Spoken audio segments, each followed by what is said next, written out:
За бүгдэнд нь өглөөний мэнд хүргэе. За Голомт Капитал үндэсний компаниас бэлтгэн хүргэдэг. За маркет апдейтийн 50 дахь дугаарыг хүрэхэд бэлэн болоод байна. Тэгэхээр удаан хугацаанд бас маркет апдейт дээр уулзсангүй. Тэгэхээр энэ 7 хоногт хөрөнгөний зах зээл дээр ер нь юу болж өрнө вэ? За тэгээд одоо хүчтэй өсөд исэн технологийн компаниудын хвцээний хаш таазандаа тулсан уу? За мөн яг одоо энэ 7 дугаар сарын 4-нд Америк нэгдсэн улсын одоо тусгаар тогтнолын баярын амралттай холбоотойгоор зах зээл дээр ерөнхийдөө худалдаа авагч нарын эрэлт суларсан уу гэдэг талаар өнөөдөр ярилцъя. За тэгээд Америкийн нэгдсэн улс Ираны хоорондох дайны асуудал, за мөн өнгөрсөн сая 2 хоногийн өмнө гарсан за Микрон компани одоо санхүүгийн тайлангийн талаар бас та бүхэн танилцуулах болно. Тэгэхээр хөрөнгөний зах зээл дээр бол энэ 7 хоногт ерөнхийдөө нэг юм докторгүй, чиглэлгүй хөдөлгөөнийг маш ихээр үзүүллээ.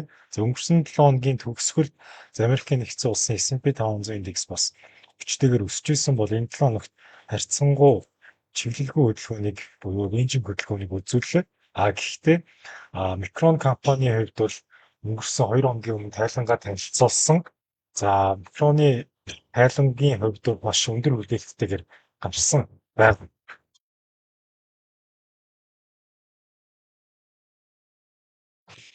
За Micron-ы хувьд бол яг хав орлогын хувьд өнгөрсөн одоо өнгөрсөн оны мөн үеэсээ бол орлогын 4 дахин өссөн дүр зурагтай байгаа. За тэгээд Micron 4 дахин өссөн тайлангаа танилцуулснаас хойш хувьцааных нь хаш after market төр буюу за market facts-ны дараа бол 15 орчим хувиар өссөн. Гэхдээ өчигдрийн байдлаар за хувьцааны хаш бол харьцангуй буцаад хүчтэйгээр унаад засварын хөдөлгөөн орж ирсэн дүр зурагтай байна гэж хэлж болж байна. За бусад компаниудыг харах юм бол за Apple компани, Nvidia, Microsoft, Google зэргүүл уналттай байсан. За тэгээ Apple компанийн хувьд бас өчигдөр бүтээгдэхүүнийхээ одоо үнийг нэмнэ гэсэн одоо мэдээлэл гарсантай Apple-ийн хувьцаа бол маш хүчтэй хэмжээгээр нэг өдрийн дотор унсан дүр зурагтай байгаа. Гэхдээ энэ хүү мэдээлэл гарсан нэг зүйлийг онцлох юм бол юу байгаа вэ гэхээр за хэмэл оюун ухааны дэд бүтцийн эргэлт бол маш өндөр хэмжээгээр байна. За мөн санах хой болон одоо хадгалах одоо төхөөрөмжүүдийн үнэл эрс өссөнтэй холбоотойгоор Apple компани за MacBook, iPad зэрэг бүтээгдэхүүнүүдийн үнийг нэмэхээр болсон одоо мэдээллийг затсан байгаа. Тэгэхээр үл яг зах зээл дээр бол хэмэл оюун ухааны за санах хойн одоо чипний эрэлт бол өндөр хэвээр байна. Эрэлттэй холбоотойгоор маш их хэмжээгээр үн өсөж байгаатай холбоотойгоор бол бүтээгдэхүүнүүдийн үнийг нэмэхээр болсон байгаа гэсэн. Тэгэхээр цаашдаа ч гэсэн яг хэмэл оюуны эрэлт бол өндөр хэвээр байхыг бол маш олон зүйлүүд бол бид бүхэнд бол нотолж харуулад байгаа гэж хэлж болж байгаа. За мөн өчигдрийн одоо энэ зах зээл дээрх унал за S&P 500 болон Nasdaq индексүүд бол өчигдөр маш хүчтэй хэмжээгээр богино хугацаанд бол унсан. За энэ унсан нэг шалтгаан нь бол Америкийн нэгдсэн улсын за PCE инфляц байгаа тийм ээ. Одоо Америкийн нэгдсэн улсын суурь инфляц гэж хэлж болдог. За Америкийн нэгдсэн улсын хөө суурь инфляц бол 3.4% хүрч өссөн дүр зурагтай байгаа. Энэ нь бол за сүүлийн 3 жилийн хугацаанд байгаагүй өндөр хөв хэмжээ болсон байгаа. Тэгэхээр за миний санаж байгаагаар 2023 оны 10 дугаар сард бол энэ 3.4 орчим хувь дээр байсан. За тэгээд бол газрын тосны ханш өссснөөс шалтгаалаад инфляц нэмэгдсэн. За тэгээд суурь инфляц нь 3.4% төрсөн гэсэн. За мөн өнгөрсөн 7 хоногт болцсон одоо Федийн хурлаар энэ оны төгсгөл гэхэд Фед холбооны нөөцийн сан за бодлогын хүүгээ бол энэ оны төгсгөл 0.25%-аар одоо нэмэгдүүлж магадгүй маа гэсэн мэдээлэл гарсан. Тэгэхээр бол буцаад энэ нөгөө нэг дайн гарахаас өмнөх хэвцэл байдал руу бол газрын тосны ханш бол хүрсэн 70 орчим $, төр хүрсэн. Гэхдээ буцаад эдийн засгийн доктортой төвшин рүү за мөн инфляц буцаад хэр хэмжээнд буурч чадах вэ гэдэг бол зах зээл дээр маш том хүлээлтийн сэлэг болоод байгаа гэж хэлж болж байгаа. Тэгэхээр бол дайны өмнөх нөхцөл байдал руу эдийн засаг хурд одоо хэдийн хэмжээний хугацааг зарцуулах хэрэг вэ гэдэг асуудал болж байгаа гэж хэлж болж байгаа. Тэгэхээр яг өнөөдөр илүү одоо хувьцаанууд дээр илүү техникэл дүр зургуудыг хэдүүлээ харъя те. За Nasdaq индексийн хувьд бол өнгөрсөн за 6 дугаар сарын за бүр эхнээс нь үзэх юм бол 6 дугаар сар эхлэхэд бол маш том хэмжээний уналтыг бол бид бүхэнд харуулсан тийм ээ. Гэхдээ энэ уналтыг бол бид бүхэн бол арай дутуутшгүй даа гэж харж ирсэн. За тэгээ буцаад хүчтэйгээр сэргсэн. За энэ үед За Америкийн нэгдсэн улс Ирантай хэлцээр байгуулахаар боллоо дайн ерөнхийдөө дууслаа гэж мэдээлэл гаргасантай холбоотойгоор энэ өдөр маш өндөр хэмжээний гэптайгаар нэгдсэн. За тэгээ буцаад энэ өмнөх оройн цэгийг хүчтэйгээр яг ингээд нэвтлээ цааш төвсөлтийг өргөжлүүлж чадаагүй. Гэрвэл Америкийн нэгдсэн улс Ираны хоорондох хэлцээрвэл зах зээл дээр бол маш хүлээлтэнд бол хараахан бас хүрч чадаагүй учраас буцаад ханшуудаг хүчтэй хэмжээгээр олсон байна. За тэгээд энэ бүс буюу за Nasdaq-ийн хувьд бол 29.900 гэдэг бүс бол шин чиглэлийг бол шийдэх бас нэг чухал цэг байсан. За тэгээд доошос сэтэлсэн буцаад pullback орж ирсэн боловч цааш уналт өчигдрийн байдлаар уналт орж ирсэн байгаа гэж хэлж байна. Тэгэхээр Nasdaq бол S&P 500 ирвэл дахиад нэг богино хугацааны уналтууд өргөжлөх боломжтой гэж таамаглаад байгаа. За ягаад гэвэл хугацааны төчгс одоо 6 дугаар сар дуусч байна.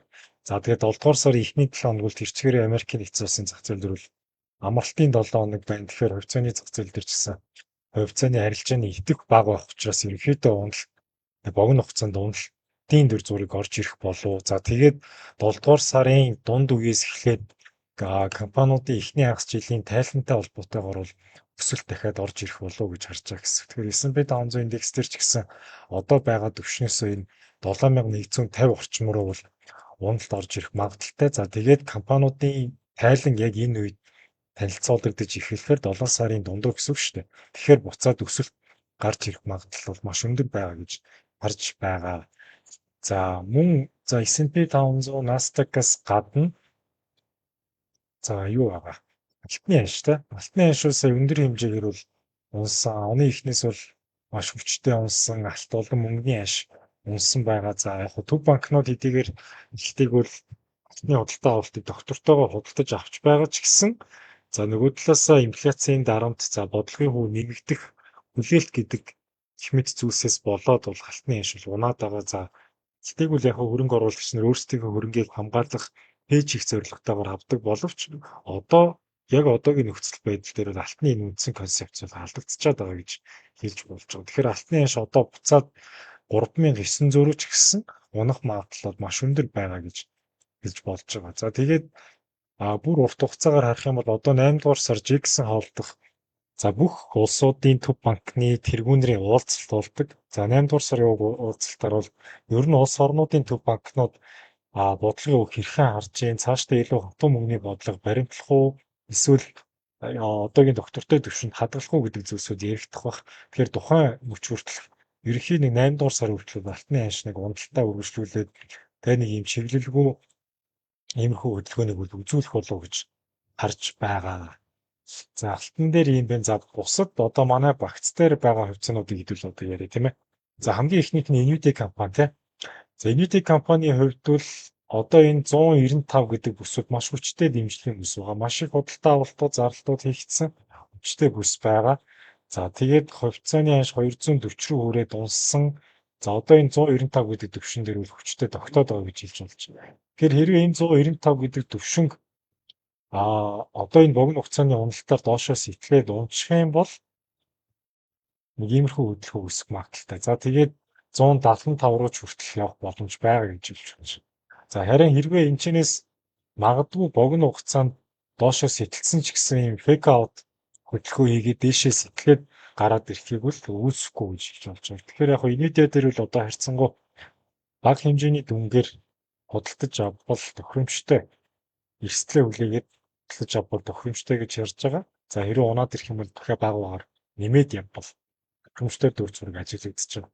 За нөгөө талаас за Microsoft компани. Microsoft-ыг бол Microsoft-ийн хувьцааны анш бол маш багаар одоо үнэлэгдсэн хэвээр байгаа. За тэгэхээр яг одоо энэ 350 орчим $10 бүсдэр байна. 350 гэдэг нь өнгөрсөн 5 жилийн хугацаанд маш хүчтэй эсэргүүцлийн бүс, за тэгээд хүчтэй дэмжлэгийн бүс болж исэн бүс байгаа тийм ээ. Тэгэхээр бол 2021 онд энэ төвшин дээр үрж исэн, хүчтэй тааз болж исэн. За тэгээд буцаад хүчтэй шал болсон. За тэгээд буцаад дахиад энэ дээр хүчтэй шал төвшин буюу спорт зон дээр ирээд байгаа гэсэн. Тэгэхээр Microsoft дээр бол бага хэмжээгээр бас одоо худалдаад авчвал тохиромжтой. Ягаад гэвэл хувьцааны аншууд маш багаар үлэгдсэн гэж хийж болох үс байгаа. За мөн Microsoft-тэй нэг холбогдож байгаа нэг зүйл нь юу вэ гэхэд За OpenAI буюу ChatGPT компани одоо IPO-тэй холбоотой мэдээлэл байна. За Microsoft бол за OpenAI-ийн бараг нийт үнэлгээнийх нь 29 орчим хувийг бол дангаараа эзэмшиж байгаа компани гэсэн. Тэгэхээр OpenAI энэ 9-р сард бол IPO хийхээр хүлээгдэж байгаа. Тэгэхээр яг IPO хийхдээ хүлээгдэж байгаатай холбоотойгоор Microsoft компани хувьцааны ашиг хүчтэй хэмжээгээр өсөх магадлал бас маш өндөр байгаа гэж зах зээл дээр хүлээгдэж байгаа. Тэгэхээр Microsoft дээр бага хэмжээгээр нэмвэл тохиромжтой. За нөгөө талаасаа за микрон байгаа тий. Сая лайвын эхэнд ярьжсэн микроны тайлан бол мэдээ сайн гарсан. За өчигдрийн уналтаар ч гэсэн яг тэгээр унсан ч гэсэн харьцангуй доктортой дүр зургийг буцаад бид харуулсан. Хэрвээ яг буцаад энэ хиймэл оюуханы чипний эрэлтүүл мэдээж өндөр хэвээр байгаа. За гэхдээ зах зээл дээр нэг харьцангуй ийм унтаа байдалд ч юм уу зах зээлийн идэвхжил байхгүй бол микроны хувьцаа нэг 1100 орчим руу унах магадлал маш өндөр байгаа гэж хэлж болж байна. За мөн ASTS те ASTS тэр зөвхөн техникэл талаасаа ярих юм бол яг үсээ оройн цэгээс одоо баг ингээд 2 дахин буурчаад байгаа. 130-аас 66 50 орчим үеийн хөндлөлтөд үзүүлчихэд байгаа. Гэхдээ одоо энэ 65 гэдэг бүсвэл бас маш хүчтэй дэмжлэгийн бүс болж байгаа гэж хэлж болж байгаа. Тэгэхээр яг бүхэл дийлэнх хувьцаанууд дээр үл яг ийм игцэгтэй үе дээр ирээд байгаа. Хэрвээ зах зээл нэг жоохон буруугаар ирэх юм бол доошоо ер нь хувьцаанууд орж ирэх байх. Гэхдээ 7 дугаар сарын дунд үеэс эхлээд хувьцаанууд дээр бол буцаад өсөлт орж ирэх магадлал маш өндөр байгаа гэж хэлж болж байгаа. Тэгэхээр бол яг өөрсдийнхөө эрсдлийг бас тодорхой хэмжээнд хязгаарлахын тулд хувьцаанууд дээр болон S&P 500 Nasdaq индексүүд дээр put option-уудыг авч болно тийм ээ. За зах зээл унана гэж үзээд зарах арилжаа буюу short selling арилжаа хийж болно гэсэн. Шүүхтэйгээр put option-ыг нэг акцийнхаа нэг 10 хүрэхгүй багахан хэмжээнд put option аваад өөрсдийнхөө эрсдлийг бас хязгаарлах боломж байгаа гэж харж байгаа. За нөгөө талаас Intel-ийг хараа тийм Intel дээр бол маш боломжтой мэдээлэлүүд гарсан. За Америкийн нэгдсэн улсын засгийн газраас ч гэсэн тэмэлгүүдийг хэрэгжүүлж байгаа. За мөн Apple-тэй түрүү хамтрахаар болсон. За Apple бас Intel-ийн чипүүдийг ч гэсэн ашиглахаар болсон. За тэгээд ханшин бол хүчтэй өссөн 140 $д хүрсэн. За тэгээ яг өчигдрийн уналтаар хүчтэй унсан ч гэсэн яг энэ нэг сүүлийн нэг 14 хоногийн хугацаанд бох бүсийг харах юм бол энэ 127 гэдэг дээр л хүчтэй дэмжлэгийн бас бүс байгаа. Тэгэхээр энэс доошоос итгээд ирэх юм бол магадгүй яг 117 орчим дээр үл докторчих байх.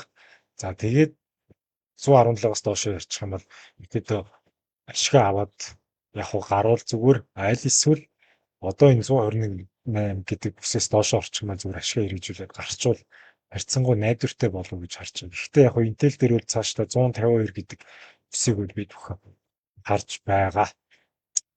За дараагийн танилцуулах компани за Meta байгаа. Тийм Meta дээр бол яг техникэл талаасаа бол өсөх орон зай потенциал байгаа гэж харж исэн. За гэхдээ уналтад үргэлжилж байгаа. Тэгэхээр бол буцаад унаад 522 магадгүй 465 гэдэг бүс рүү ч явахыг бол үүсэхгүй гэсэн. Тэгэхээр бол одоо ингээд унал баг зэрэгээр үргэлжилж байгаа учраас компаниуд дээр бол нэг дор өндөр дүнгээр орох биш баг дүнгээр түүж яг энэ уналтан дээр түүж авбал тохиромжтой стратеги болж байгаа гэж хэлж болж байгаа. За мөн нэг хувьцаанууд дээр унаад байгаа нэг шалтгаан $8 индекс маш хүчтэй хэмжээгээр өсөж байгаа. $8 индекс за ерөнхий одоо эн чинь өнгөрсөн яг 1 жилийн өмнө 25 оны 5 дугаар сарын төвшөнд бол 101 орчим төвшөнд хүрж байгаа гэсэн. Тэгэхээр $8 индекс яг мэдээж одоо төв банкны хатуу мөнгөний бодлого баримтлах одоо хандлага гэх мэтчлийн зүйлсүүдтэй холбоотойгоор бол $8 индекс өсөж байгаа. Цаашдаа ч гэсэн 103.1 орчим бүс рүү бол авах магадлал бол маш өндөр гэж бид бүхэнд харагдаж байгаа. За тэгээ TSM дээр үл ашиг хэрэгжүүлээд гарсан. TSM дээр үл яг богино богино хугацааны одоо Fibonacci датад үзсэн. Тэгээ Fibonacci датад үзэхэд Fibonacci extension 61.8 дээр бүрээд унсан байгаа. Тэгэхээр бол бүрээд унсны дараа маш хүчтэй ийм gap үүсгэсэн. За тэгээд ашиг хэрэгжүүлээд гарсан TSM бол доошоо одоо бараг 400 орчим $400 руу унах байна. Тэгэхээр TSM дээр үл ашиг хэрэгжүүлээд гарвал тохиромжтой гэж харагдаж байгаа. За мөн Азийн зах зээл дээрээс гэвэл за SK Hynix компани бид бүхэн харж ирсэн тийм ээ. SK дээр бол сая маш яг нь SK-гийн нэг хувьцааны үнэлгээ бол маш өндөр хэмжээтэй байгаа л та. Ойролцоогоор энэ чинь 2.6 сая вон гэдэг чинь бол нэг хувьцааны үнэт маш өндөр хэмжээтэй гэж хэлж болж байгаа. За тэгээд SK-гийн хувьд нэг сайн мэдээ юу гарсан бэ гэвэл одоо 7 дугаар сарын ихэр за Nasdaq-ийн бирж дээр арилжаалагдаж эхэлнэ гэсэн мэдээ гарсан. За түүнтэй холбоотойгоор өчигдөр хашнаар хүчтэй хэмжээгээр өссөн ч гэсэн өнөөдөр буцаад унсан дөр зүгтэй байгаа гэсэн. Тэгэхээр SK бол яг буцаад доошоо нэг 2 сая орчим вон руу унаад ирэх юм бол худалдаж авах тохиромжтой стратеги байгаа. За мөн хэрвээ Nasdaq-ийн бирж дээр арилжаалагдаад эхэлчих юм бол за нэг хувьцааных нь үнэлгээ арай багаар үнэлэгдэж гарч ирэх байх. За мөн бодлогоогоор авч болох боломжтой гэсэн. Тэгэхээр бол жижиг хөрөнгө оруулагч нар маань энэ компани авцаг бол заавал нэг ширхэг нь 2.6 сая воноор авах биш. Бодлогоогоор авах боломжтой болно гэсэн. Тэгэхээр бол Хятад за Азийн зах зээл дээрх за мөн Америкийн зах зээл дээрх бас дамжуулагчийн салбарын компаниуд дээр бол позиц хэвээрээ бол хадгална гэж харж байгаа. За мөн Хонконгийн бирж дээр ч гэсэн одоо арилжаад ирж байгаа 1347 буюу Huahong байгаа тэг Хятадын семикондуктор. Huahong дээр ч гэсэн яг өчигдөр өнгөрсөн 7 хоногт бол хүчтэй хэмжээгээр өсөлт үргэлжилсэн. За одоо унчаад байгаа гэсэн. Тэгэхээр энэ 175 гэдэг өсөлтөөр докторжоод ирэх юм бол багахан хэмжээнд бодлож авъя. За хэрвээ зах зээл буруугаар эргээд доошоо унах юм бол за 140 орчим бүс дээрээс ирчих юм бол дахиж худалдаа авалтууд юм хий гэж бодож байгаа. Тэгэхээр бол илүү одоо хагас дамжуулагчийн салбар дээр бол Азийн зах зээлийн хагас дамжуулагчийн салбар зүгээр байгаа. За дата центр, дата төв, за мөн өрн телефон, за 6G технологиг хөгжүүлж байгаа салбар гэвэл Америкийн нэгдсэн улсын зах зээл дэх бус салбарын компаниудын хэвцэнүүдийн худалдаа авалтууд гэвэл нэмье гэсэн бодолтой байгаа. За Baba бол маш хүчтэй хэмжээгээр унаад байгаа. Угаасаа бид бүхэн бол маш дээр 120 орчим $1 дээр худалдаад авсан. Угаасаа одоо унаад байгаа учраас алдагдлаа хүлээгээд гарах нь бол харьцангуй тохиромжгүй стратеги болчихж байгаа гэсэн. Тэгэхээр Baba-гийн хувьцааг бол унах тусам баг багаар хүүж аваад ханшаа дундчлах стратегийг хэрэгжүүлвэл зүгээр. За тэгээд Baba-г бол энэ 88 за 85 орчим бүс рүү унах болов гэж гарч байгаа гэсэн. Тэгэхээр Baba дээр ч гэсэн уналтууд үргэлжлэх төлөвтэй байх. За тэгээд эх 7 хоногт маркет дээр гарах мэдээлэл юу вэ гэдгийг харъя.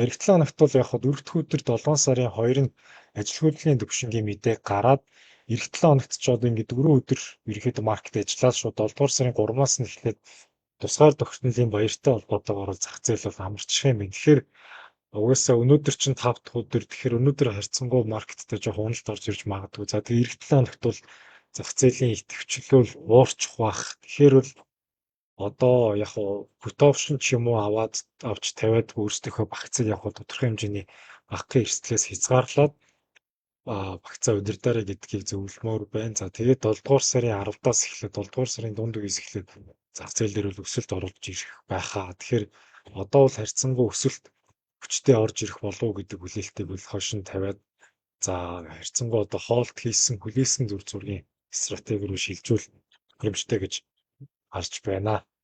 За тэгээд энд хүрээд маркет апдейтаа дуусгая. За Viber group дээр бас мэдээллүүдийг цаг алдалгүй хүргэе. За тэгээд асуултуудаа бас коммент хэсэгт үлдээгээрэй гэж зөвлөмөр байна. За тэгээд маркет апдейтийг энд хүргээд дуусгая. Та бүхэн амжилт хүсье. Баярлалаа. Баяртай.